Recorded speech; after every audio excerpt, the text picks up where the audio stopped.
ka san abin arziki bai karɓa kare ba ko sai an duke amma da fi sabilillah serious man a dan mutum iri na hanci na dan fet kamar an daga shayi ki kalle ni ki ce min ban miki ba me zaki da ni kai na kaman za a yi moda wala ƙarya ne a ce yadda ki daga jiya zuwa yau ya ta kara har amana ke ku ya marasa mutunci zumudi sai da wani ni da yanda yarinyar mana to yar wajen haladu mai dankali ta zaka ce wanda mahaifin ta balla duwawu ita dai ko yarinyar nan ni za ta ta kalla ta ce min ban mata ba kai na kaman za a yi moda ai gaskiya ta faɗa kan naka ne zumudi da ka san za a yi moda jibe kada gohi kamati ba ta dozo ta har kana da makusa a kaina to kai baka dube ka ba idan kana magana bakin kamar ana babba baka buri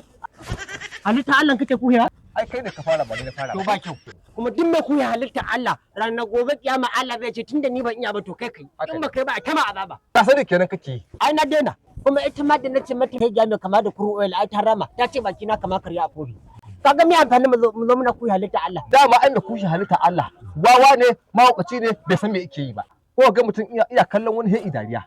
to bayan wani ya karu kuma ga ya haifi ya makauniya ko gurguwa ko kuturwa wannan gaskiya